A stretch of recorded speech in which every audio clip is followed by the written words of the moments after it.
There were only a couple of good things that I could say about Andrew Jackson. One of them was his hair, and one of them was his marriage, right?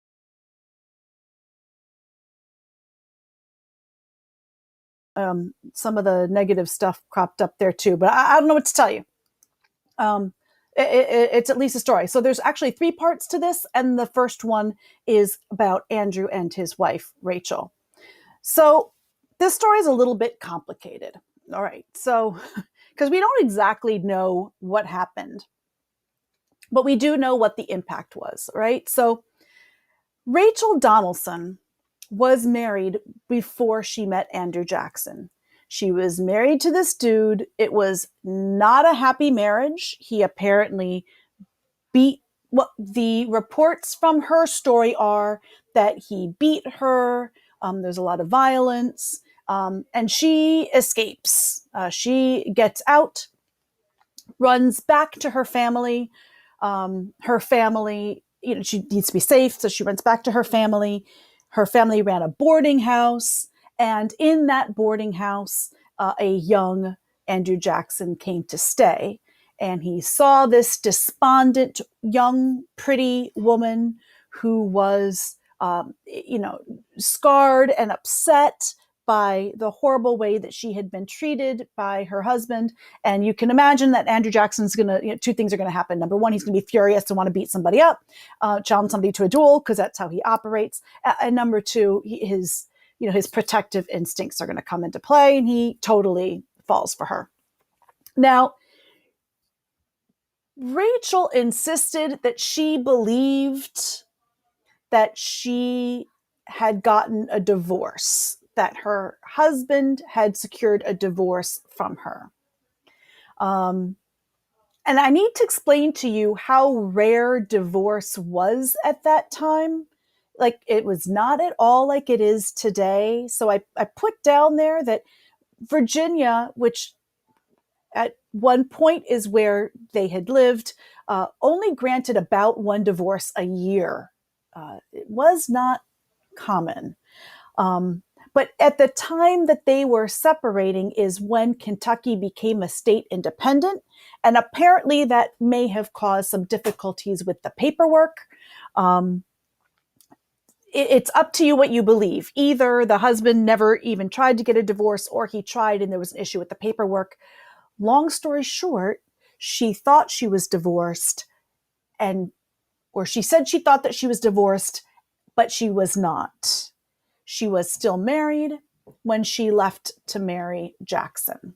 Now, second little blip, right? So she has, at some point, right, Jackson takes Rachel to Mississippi and marries her there in Spanish territory. Now, Rachel's family says, well, Andrew was trying to keep her safe. Her ex, their family say, well, see, Jackson was just being a rake. He was not being an honorable man.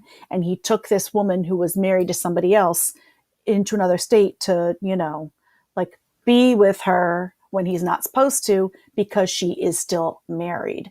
And there are some historians who say that Jackson did do this to force the issue, that he took her to another state in order to spend married time with her, because that would provoke her ex into giving her the divorce.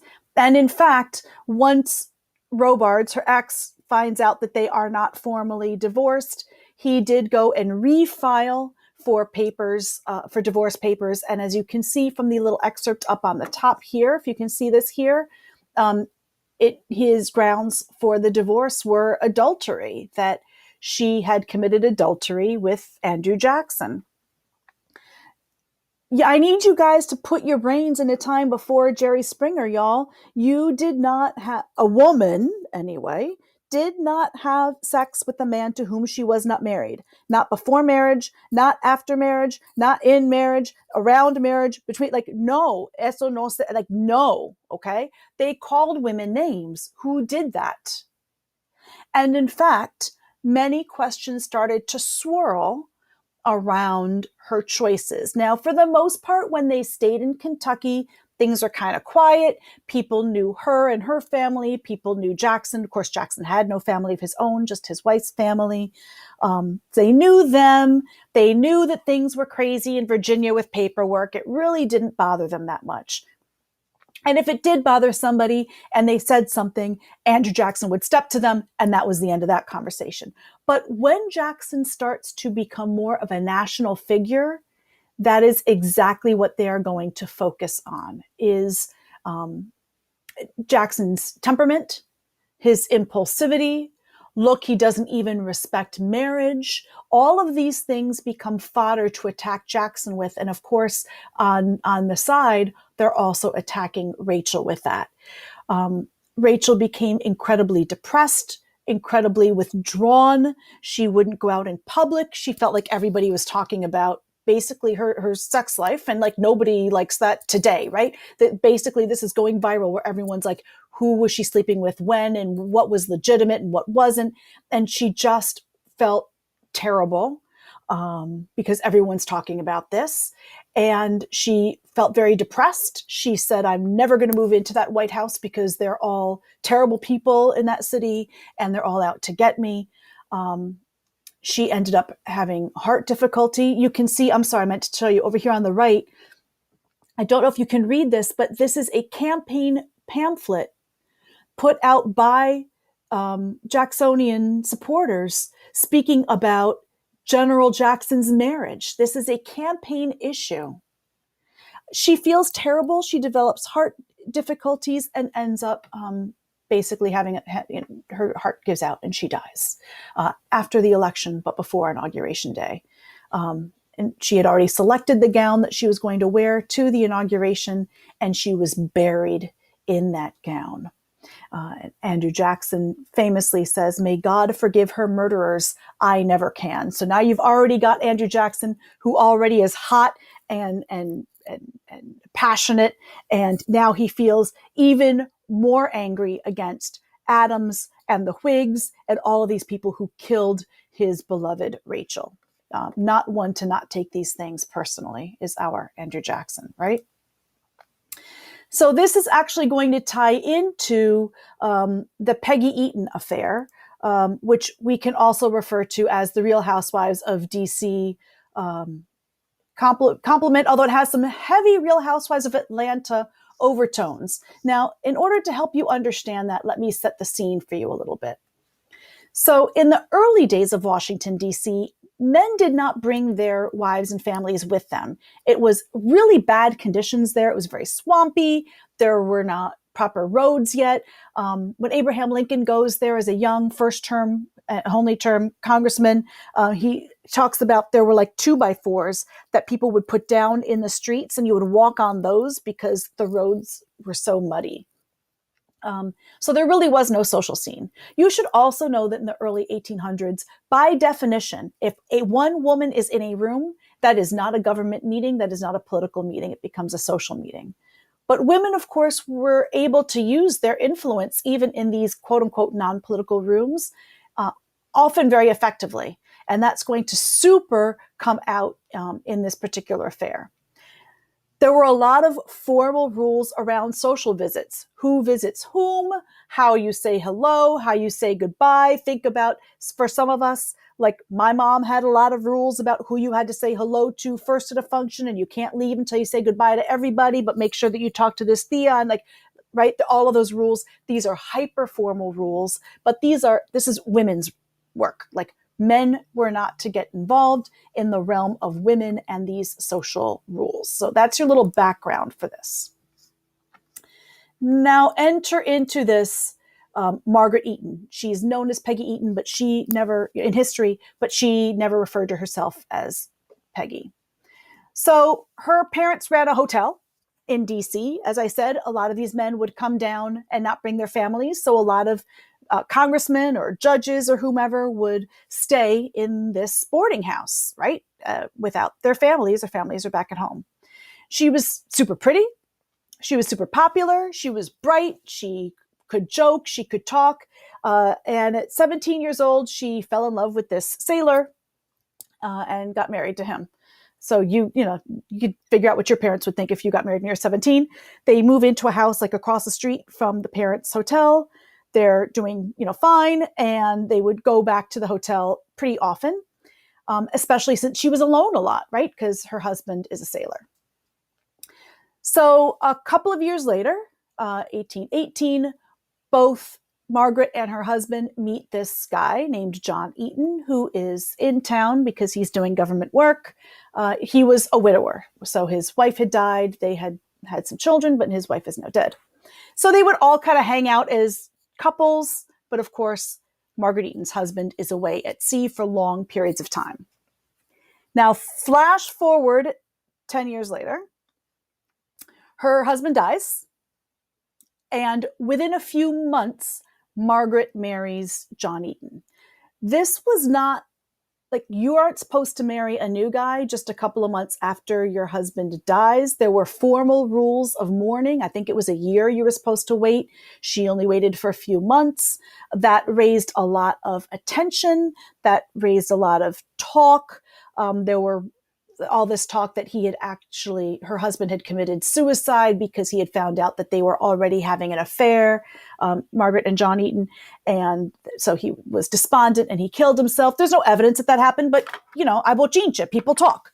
And so that was all over DC that, well, how do we know how he died? How do we know why he died? Certainly the fact that she got married so quickly did raise a lot of attention. And so there was a lot of, he oído that she and Mr. Eaton had already started something back when she was still married to the often absent sailor that she had been married to. So refer to the earlier conversations about Rachel Jackson and a lot of attention on women being constant to their husbands, right? Now, they don't like her because of that. They don't like her because she's cute and young and popular and pretty and wasn't one to keep quiet in rooms where, if she knew something about a topic, she would say it. And that was not what people expected of women at the time. She kind of had a pretty extensive informal education just from being in her parents' boarding house. So in the middle of all of that, Andrew Jackson, as you know, named a lot of his friends to these political positions. He names John Eaton as the Secretary of War, which is a prominent cabinet position. And the wives don't want to hear anything about this. They definitely don't want to hear anything about Margaret Eaton. They don't want anything to do with her because as far as they're concerned, she's like basically a homewrecker. I don't know if homewrecker is the right word because like John Eaton was a widower. But they don't trust her. She's a little, I don't know what 1830 is for being a little hoish, but that's basically what they think of her. Like, I don't mean to be rude. That's not the most historical term. I'm really sorry. I'm sorry if you have little siblings listening to this, but that's basically what they're saying about her. So you need to know that in Washington, D.C., the social life is controlled by these wives. And they all get together and they say, absolutely, we are not going to let Mrs. Eaton into our homes. Now, the woman who is at the head of the social scheme, right? Remember, Andrew Jackson's wife is dead. So the vice president's wife is basically running things. And that is this woman here, Floride. Floride does not want to hear anything about Margaret Eaton, about Mrs. Eaton. And they all band together, and they will not pay any calls on Mrs. Eaton. They will not invite Mrs. Eaton to anything. She will be frozen out. This makes Jackson crazy. Right? His wife just died from these exact slanders, from the exact, well, it's not exactly the same, but it's the same enough for Jackson. So he flies into superhero mode and demands that these women open their doors to Mrs. Eaton. He actually called a meeting of the cabinet, y'all, a formal government meeting to discuss what is going on. And he starts pressuring his vice president to get Mrs. Calhoun to open up their doors to Mrs. Eaton. This is where I'm saying it's got some real shades of RHOA, right? Like, why are men getting involved in women's business? Like, this is kind of embarrassing. Like, Andrew Jackson, this is not a good look that you are getting in the middle of who is inviting whom to whose house, right? Like, it's not great. Now, this is where Martin Van Buren gets smart. See, Martin Van Buren sees that this is going to cause division between Calhoun and Jackson. And Van Buren at this point is a widower himself. He doesn't have any wife, so he has nobody, like nothing fighting in this. So before, Jackson and Calhoun had been kind of besties. They used to ride horses together like every day and talk about, life and love and whatnot. I don't know. But now Jackson's like, I'm not talking to him. Like I'm freezing him out. So Van Buren would start going out on these horseback rides every day with Jackson and would talk to him about politics and ideas and thoughts, right? And really ends up becoming Jackson's right-hand man from this. So there's this long, elaborate plan. Van Buren resigns. That doesn't sound like if it's a power play, but hang on a minute. So Van Buren resigns. That leaves room for the rest of the cabinet to resign. They all resign because Jackson is pressuring them so hard on this Eaton affair. This is craziness. So Calhoun resigns and realizes that he will never have another chance to get close to being president. So he goes back and takes a Senate seat again and does the rest of his career in the United States Senate. Martin Van Buren then picks up that vice presidential seat, figuring that he can play that into being president of the United States. Now, if you want to flash forward to like the Real Housewives part, Margaret Eaton, when she is 59, so John Eaton's going to die at some point relatively soon after all this, believe it or not. Margaret Eaton is 59. She marries a 19-year-old Italian music teacher. And I'm kind of like that's kind of like she's taking a page from the J-Lo book, right? She's going for that younger man. Woman, you've been through it. You enjoy yourself. That's great. In 7 years, he took her money and ran off with her granddaughter. And she was left penniless. She died absolutely destitute. So not a happy story for our Mrs. Eaton. And this is what she's like known in history for, is bringing down the entire cabinet of Andrew Jackson. It's actually part of why he relied on that kitchen cabinet. He wasn't going to have anything to do with his cabinet because of all of this Peggy Eaton mess. Now, there's a third member of his household that I wanted to make sure that I mentioned to you, and that is Lincoya, because this comes up quite frequently even today. So here is a piece from an article that I think it's from Slate that I stole.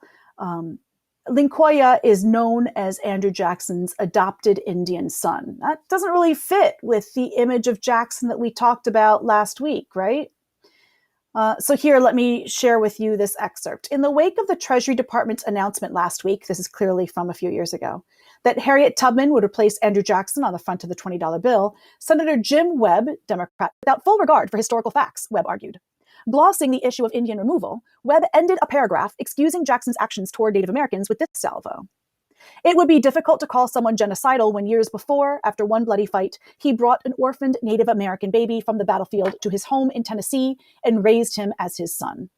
Now, there's a number of presumptions in that sentence that I would want to look at more closely. For example, we see this frequently with, so-and-so can't be racist because they have a black child. And I'm like, so did Thomas Jefferson, right? Like that, this does not absolve you from anything else. But that son that they're addressing here is Lincoya, and I would like to take a closer look at this particular situation. And in particular, how we remember historical figures and historical events. This is actually a monument to Lincoya, and the words that are on the monument are here on the left. So I will read those to you because it's kind of small to read here, right? At this site, General Andrew Jackson found a dead Creek Indian woman embracing her living infant son. Because of his compassion, General Jackson took the infant to Fort Strother, where he nursed him back to health. General Jackson then took the baby to his family home, the Hermitage in Nashville, Tennessee, where he and wife Rachel named the child Lincoya, often spelled Lincoya, and adopted, raised, loved, and educated him as their son. So definitely a very heroic view of Andrew Jackson here saving this child. So let's look at what happened in this event with this dead Creek Indian woman. And let's also talk about what adoption meant in the early 19th century. This is something that's not readily apparent to most of us. So in the early 1800s, it was common for Southern slave owners and also for Quakers in the North. They would often adopt Indian children.